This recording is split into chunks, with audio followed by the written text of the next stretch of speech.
화합의 정치를 하고 통합의 정치를 하고 네네. 섬김의 정치를 하라. 네네. 그리고 지역 감정을 타파해라.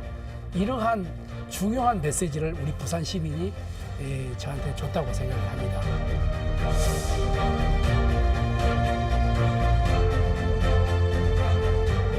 지방대학교의 좀 체질을 좀 개선을 해야 되겠다. 그리고 이 개정안을 통해서 지방대학의 이 재정 지원을 좀 강화시키고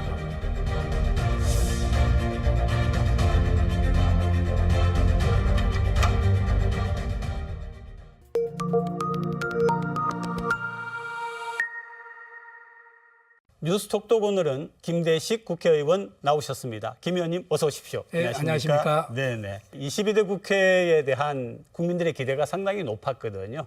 그런데 아직 정식 개원식도 못했다. 열심히 하고자 하는 국회의원들께는 좀 답답하겠습니다. 예, 그렇습니다. 지금 개원을 하고 벌써 이제 2달이 가까웠는데 네. 개원을 아직 하지 못하고 우선 국민 여러분들께 죄송하다는 말씀을 올립니다. 그러나 우리 국민의힘은 늘 우리 국민 곁으로 다가가서 국민의 삶의 그런 방향을 또 우리가 체크를 하고 요즘 고물가 또 고환율 이런 것으로 엄청나게 좀 어려움을 받고 있지 않습니까? 맞습니다. 네. 그렇지만은 매일매일 아침 일찍부터 밤늦게까지 국회는 365일 지금 돌아가고 있고 열심히 자기 맡은 분야에서 최선을 다하고 있다 이런 말씀을 드립니다. 곧 이렇게 우리 국민들이 걱정하지 않도록 최선을 다해서 국민의 편에 서서 일을 하도록 그렇게 하겠습니다. 김 의원님 별명 중에 하나가 예. 초선 같지 않은 초선 이런 별명이 있다고 들었고요. 예. 그래서 그런지 몰라도 국민의힘 44명 초선 의원 모임이 있고 예. 거기를 대표하는 분이시라고 예, 그렇게 예. 들었거든요. 일단 거기서 또 그 초선 공부 모임을 만드셨다고 하는데 그런 부분들 조금 설명을 해 주시죠. 제가 국회로 들어가기 전에 대통령직 인수위원도 했고 그리고 이제 차관급인 국민권익위원회 부위원장 네, 그리고 네. 민주평화통일자문회의 사무처장 무엇보다도 정치적으로 우리 당의 최고의 싱크탱크인 여의도 연구원 원장을 역임을 했습니다. 네, 네. 그런 것을 조금 높이 산 것 같아요. 우리 초선 의원들이. 그래서 늘 발빠르게 좀 움직이고 있고 44명의 우리 초선 의원들이 굉장히 좀 역량이 있는 분들이 네, 이번에는 네. 들어왔습니다. 그분들이 마음 놓고 편안하게 의정 활동할 수 있도록 제가 뒷받침하고 또 뒤에서 돕고 그러한 경험을 살려서 지금 초선 모임 공부도 네, 하고 네. 있습니다. 처음에는 이제 헌법 84조를 가지고 제가 했는데 우리 당 대표 후보들 네, 그리고 당의 혁신 분들 68분이 참석을 해서 성황리에 열렸는데 2차 모임은 지금 이제 우리가 반도체 문제 그리고 3차는 이런 그 기후가 요즘 네, 네, 문제가 기후가 되지 나오는데, 않습니까? 네. 기후 변화의 그런 문제 그리고 무엇보다도 경제적인 지금 활성화 소상공인 그리고 중소기업 대기업 할 것 없이 경제가 우리가 주가 돼야 되기 때문에 경제적인 이런 공부도 해서 우리 국민들의 삶의 질을 좀 높여야 되겠다 이런 마음으로 지금 열심히 하고 있습니다. 네, 네. 오늘 그 김 의원님 초대해가지고 크게 두 가지 얘기를 좀 나눴으면 합니다. 예. 첫째는 이제 교육 예. 그리고 특히 이제 부산의 대학 관련 문제인데요. 그렇습니다. 예. 누구보다도 오랫동안 교수 생활을 하셨고 또 이제 대학 총장도 지내셨기 때문에 먼저 그 교육개혁 3법을 22대 국회 1호 법안으로 대표 발의하셨다고 들었는데 예. 내용 소개를 좀 해주시죠. 예, 그렇습니다. 제가 이제 교수 총장을 35년을 했기 때문에 네. 이 교육에 대한 것은 누구보다도 제가 앞장서야 되겠다. 그리고 이제 많은 상임위가 있지만은 저는 1순위, 2순위, 3순위를 교육에 방점을 주고 전부 다. 네. 교육위로 가야 되겠다 해서 제가 교육위로 네. 가게 됐습니다. 교육 3법은 지방대학 첫째 육성법, 지방대학 그리고 육성. 고등교육법, 네. 그리고 산업교육진흥법 이걸로 이렇게 구성이 되어 있습니다. 네네. 이 개정안을 통해서 지방대학의 이 재정 지원을 좀 재정 강화시키고 지원을 강화. 네네. 좀 특성화를 좀 시켜야 되겠다.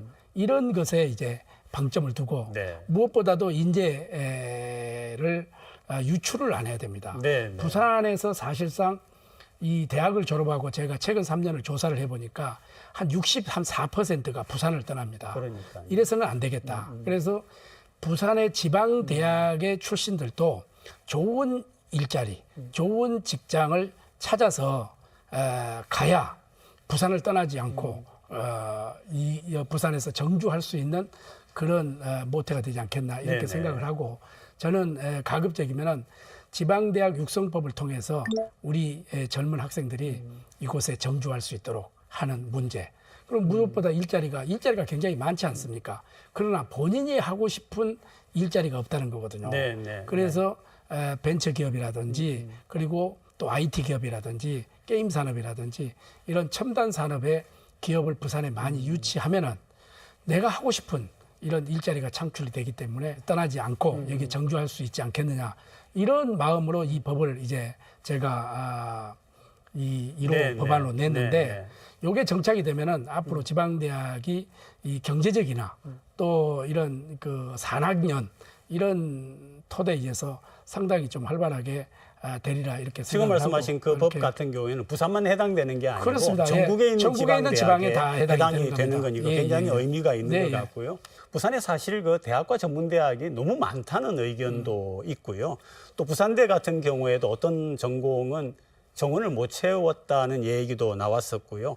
그다음 또 부산 인구가 감소하고 청년 인구가 감소하고 유출이 심한데 이런 부산의 전반적인 대학을 둘러싸고 있는 환경과 이런 현실을 어떻게 보십니까? 그렇습니다. 지금 사실은 부산이 16개 점 시도 중에서 네. 가장 인구 유출이 좀 심하지 않습니까? 그리고 이제 그렇게 비하면은 부산에 대학이 너무 많아요. 그래서 이제 부산대학교와 이 부산교육대가 이제 통합을 했지 않습니까? 그렇습니다. 그리고 지난번에 이제 해양대학교하고 부경대가 지금 통합의 부경대학하고. 움직임이 있고, 네. 그다음에 이제 그로컬 대학으로 이렇게 해서 이제 갑종 합종 연행이 네. 될 거로 이렇게 보고 있습니다.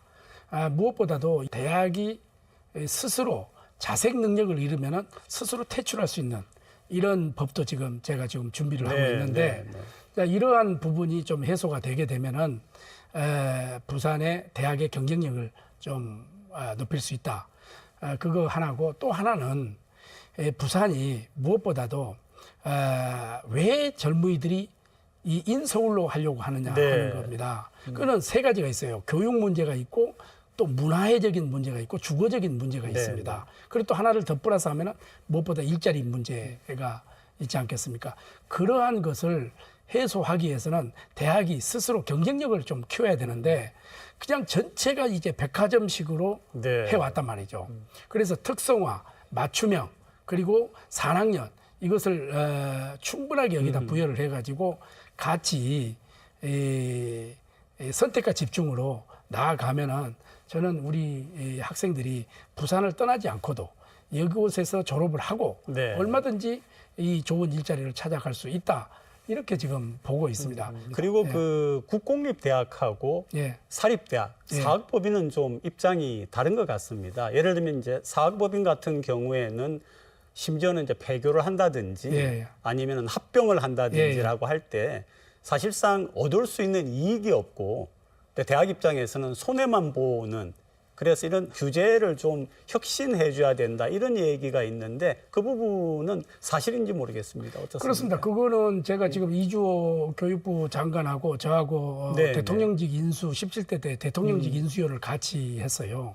그때부터 지금 나온 이야기인데 사실은 그 좀 경쟁력이 없는 대학들이 많잖아요. 운동량에 풀이 나고 이런 대학들은 스스로 이제 이 퇴출할 수 있는 법안이 마련해야 되는데 지금 스스로 문을 닫게 되면 100% 국가가 기속이 되는 겁니다. 그러니까요. 그렇기 때문에 닌기를 꼽으면 다시 살아나고 닌기를 꼽으면 살아나고 이런 거거든요.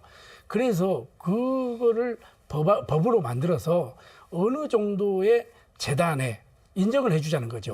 과연 100이면은 30이면은 30을 재단에다가 돌려주고 나머지 70을 국가에 헌납하는 이런 겁니다. 이것은 저야 합의에 따라서 좀 이루어져야 되는데 이것이 지금 뭔가 법안으로 통과가 되고 나면은 스스로 퇴출할 수 있는 길도 열리지만은 또 그 스스로 퇴출하겠다는 재단이 전국에 굉장히 많이 이렇게 나타날 거로 봅니다. 지금 사실상 국공립대학 빼고 나면 한 70% 정도가 좀 사립으로 되어 있지 그렇죠. 않습니까? 네네. 이런 대학들을 그런 퇴출할 수 있는 길을 빨리 좀 열어주자.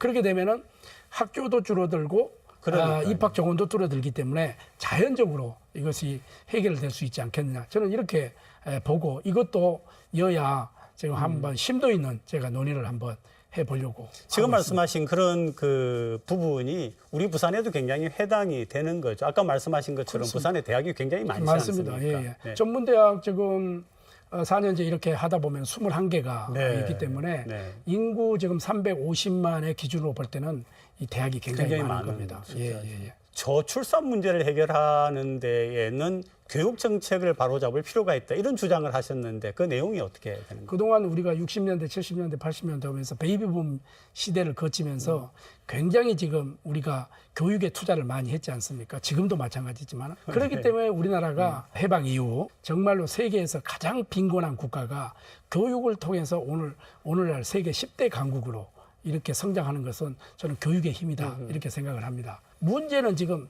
OECD 국가뿐만 아니라 전 세계에서 사교육비로 보면은 단연 탑으로 아마 지금 그럴 것 우리가 같습니다. 가고 있기 때문에 네, 네. 사교육이 필요 없다. 그리고 오로지 공교육으로서 우리 자녀들을 키우고 그리고 지방 초중고, 지방 대학을 나와도 내가 평생 안정적인 직업을 가질 수 있다. 이러한 것을 해결해 준다면은 저는 자녀들 이 인구 문제도 자연스럽게 해결이 된다. 이렇게 보고 있습니다.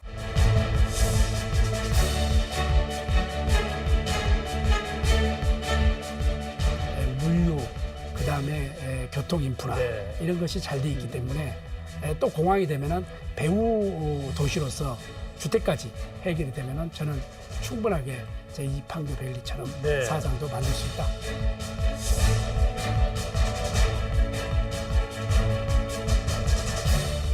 저는 사상구 국회의원 김대식이지만은 저는 제 명함 뒤에 사상구민, 부산 시민의 신분권, 영업사원 김대식입니다.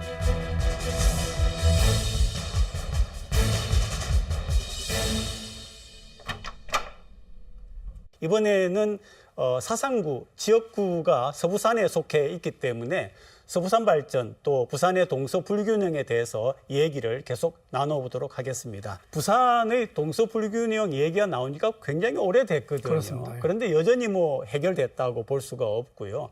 이 문제의 핵심이 어디 있다고 보십니까? 사상은 또 서부산은 공단이 먼저 공단이 들어오고요. 먼저 공단이 먼저 들어오니까 사람을 살아야 되잖아요. 그러면은 주거가 또 들어오게 되고 네, 네. 그리고 나서 주거가 하다 보니까 애들 교육을 시켜야 되니까 학교가 네, 들어오게 네, 되는 네. 거예요. 그러니까 굉장히 불균형적으로 정상적으로 네, 네, 이렇게 양대 축으로 성장을 해왔단 말이죠. 그러나 앞으로는 이 서부산의 중심은 저는 제 지역구라고 해서 그런 게 아니라 사상이 될 것이다. 왜 그러냐면은 도로 인프라가 제일 잘 돼 있습니다. 지금 현재 이제 하단에서 사상역까지 이 지하철이 연결이 되고 올 연말 되면은 이제 상판이 끝나고 네네. 2026년 1월 되면은 지금 개통 예정인데 이제 가덕 신공항도 이렇게 생기고 그러면은 도로 인프라 이런 면에서는 공항 가깝죠. 그다음에 항만 가깝죠. 그다음에 경부고속도로 가깝죠. 구마고속도로를 통해서 남해고속도로 가죠. 그러면은 항만 그다음에 강을 끼고 있죠. 그렇기 때문에 산과 강과 바다가 동시에 어우러지면서 교통 인프라가 제일 잘 돼 있다. 하늘까지 네, 포함해서. 하늘까지 포함해서. 네, 네. 그러면은 이제 제일 문제는 이제 교육의 문제가 네. 대두가 될 거 아닙니까? 그래야 이게 그런 거. 그래서 저는 사상에 엄궁에 있는 초등학교 하나를 선정을 해서 이 IB 지정 학교가 있습니다. 국제적으로. IB 지정학교가 있습니까? 그 지정학교를 만들어서 여기에서 졸업을 하고 그다음에 자율형 중고등학교를 엄궁동에 지금 만들려고 하고 있습니다. 그러나 거기는 국공립으로 되지만은 이 형태는 강원도에 있는 민사고 이거에 시스템을 도입을 하려고 합니다. 그러면은 여기에서 초등학교 졸업하고 거기서 중고등학교 가게 되면은 선진국 미국의 아이비리그라든지 이런 명문 대학을 시험 없이 이렇게 통과할 수 있다고 하면은 자연스럽게 사상으로 이사를 온다. 그럼 왜 이사 오느냐 이렇게 물으면 교육이 있다. 네, 좋은 학교가. 좋은 학교가 있다. 이렇게 될 거 아닙니까? 거기에 플러스 문화를 만들어줘야 네. 됩니다. 그러면은 이제 이 삼락 생태공원이 있고 그리고 4월달 벚꽃이 되면은 아주 전국에서 제일 아름다운 곳이 사상입니다. 그래서 저는 삼락천에 이 한강 물을 끓여다가 저기 청계천으로 살렸듯이 우리도 낙동강 물을 끓여다가 삼락천에 끓여서 365일 유등축제를 통해 가지고 관광객이 와서 이렇게 모일 수 있는 곳. 네, 네. 이렇게 되면 교육과 문화가 자연적으로 하면은 이 사상이 서부산의 중심이 될 것이다. 네, 네. 거기에는 이제 전제 조건이 하나 있는데 그동안에 이제 굴뚝 산업 이런 게 있지 않습니까? 굴뚝 산업의 패러다임을 좀 바꿔줘야 됩니다. 그래서 저는 사상의 뉴딜 정책이다 이렇게 명명을 했는데 굴뚝 산업은 내보내고 최첨단 산업을 좀 들어야 되겠다. 그러면은 지금 공장 부지들 그런 게 있잖아요. 이런 부지들은 그럼 어떻게 할 것이냐? 문화의 컨텐츠를 거기다 갖다 집어넣자. 예를 들어서 프랑스 파리나 루브르 박물관이나 이런 데 보도 전부 옛날에 철도역이고 이제 창고였지 않습니까? 그랬죠. 그다음에 일본의 삿포로에 가면 오타루라는 지역이 있습니다. 그 오타루라는 지역에 1년에 한 2천만 명 관광객이 네. 오거든요. 그러면 그게 왜 오타루가 그렇게 발전하느냐? 문화가 있기 때문에 그렇습니다. 문화가 있기 때문에. 옛날에 다 그 고기 생선 네, 창고들이었거든요. 네.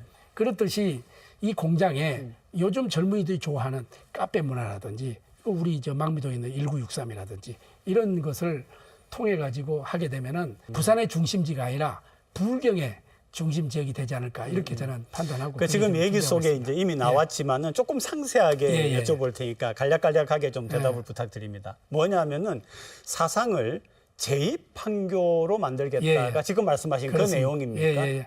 경기도 판교를 네, 알고 가면 있습니다. 직접 가서 네. 보면은 여기는 아주 미국의 실리콘밸리를 버금가는 그런 거로 해놨습니다. 그렇기 때문에 젊은이가 모이게 됩니다. 젊은이가 모이게 되면은 문화가 모이게 되는 거죠. 교육이 모이게 되는 거죠. 주거가 완성이 되는 거죠. 이렇게 되기 때문에 거기에 사람 중심의 이런 인력이 모이게 됩니다. 그래서 고급 인력을 거기다 끌어낼 수가 있는 거거든요. 그래서 우리 사상도 공업 지역으로 출발을 했기 때문에 저는 제2의 판교밸리를 만들겠다. 그래서 제가 실리콘도 가봤고 미국에 그리고 판교도 가서 이렇게 보고 그래서 가보셨고 아까도 말씀드렸지만 저는 제2의 김대식의 사상 뉴딜 정책을 통해서 최첨단 기업을 제가 몇 군데를 지금 교섭하고 있습니다. 이것을 유치해서 우리 부산시와 사상구에서 재정적으로 아니면은 뭐 세금 문제라든지 이런 것을 좀 지원해 가지고 여기에 정착하게 되면 저는 사상이 아까도 말씀드렸지만은 물류 그다음에 교통 인프라 이런 것이 잘 돼 있기 때문에 충분하게 제2 판교밸리처럼 사상도 만들 수 있다 이렇게 보고 있습니다. 지금 이제 계속 교통의 중요성을 지금 지적을 하고 계시지 않습니까? 근데 이제 사상뿐만 아니라 서부산 전체에 해당이 되는 건데 가덕 신공항이 개항되고 나면은 정말 그런 효과가 있을까요? 서부산이 확 바뀌는? 가덕 신공항이 완공이 되게 되면은 여기에 이제 항공 물류가 굉장히 발달합니다. 그러면 거기 항공 물류에 거주하고 있는 사람들의 주거 지역이 사상이나 사가 될 겁니다. 강서 플러스.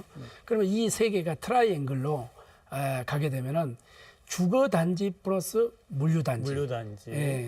그리고 거기에 이제 그 항공 산업에 정착할 수 있는 이런 곳이 되게 되면은 또 관광 산업까지 플러스가 될 겁니다. 그렇게 되면은 당연히 서부산은 발전할 수밖에 없지요. 그리고 부산이 지금 뻗어 나갈 길이 서부산밖에 없습니다. 서부산밖에 없기 때문에 저는 서부산이 앞으로 굉장히 좋은 도시가 되고 부산의 중심 도시가 될 겁니다. 교통 문제 또 하나 더 이렇게 궁금한 부분이 있습니다. 그 지하철 5호선의 연장하는 그런 문제하고요. 또 연장뿐만 아니라 다른 그 노선하고의 연결의 부분도 있고요. 또 하나는 사상 시외버스 터미널이 굉장히 오래된 터미널이지 않습니까? 맞습니다. 굉장히 중요한데 편의성이나 접근성이 굉장히 좀 좋지 않다 이런 지적이 있거든요. 어떻습니까? 그 지금 지하철 2호선이 이렇게 가고 있기 때문에 사실은 그 사상 시외버스 터미널이 서부산에 이렇게 어떻게 보면은 허브 터미널이라고 봐도 과언이 아닙니다.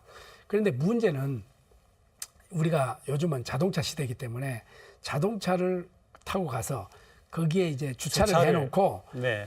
이렇게 여행을 간다든지 아니면 고향을 간다든지 가도 하는데 이것이 그때 당시에 우리가 21세기를 생각을 못 한 거예요. 네, 네, 이렇게 네. 자동차 문화가 이렇게 발달한다는 돼 있지. 것을 네. 예측을 못 했던 네, 거예요. 네. 그렇기 때문에 굉장히 낙후가 되었는데 저는 근본적으로 사상 터미널을 조금 개조를 좀 해야 된다고 생각을 합니다. 네, 네. 그렇게 해야 아니면은 꼭 굳이 옥상에 있을 필요가 없어요. 모든 것이 지하에서 출발하고 나갈 수 있다고 합니다. 서울의 강남에 가보면은 강남 공항 터미널이라고 있지 않습니까? 있습니다. 건물 안에서 출발을 합니다.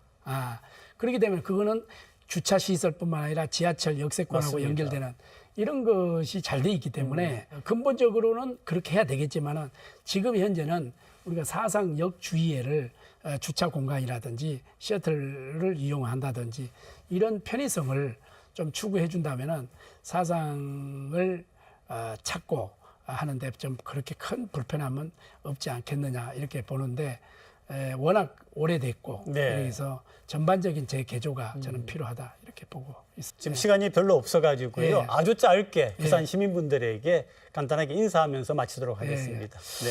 존경하고 사랑하는 부산 시민 여러분, 저는 439 국회의원 김대식이지만은 저는 제 명함 뒤에 사상구민, 부산 시민의 심부름꾼, 영업사원 김대식입니다. 이렇게 제가 명함에 새기고 다니고 있습니다.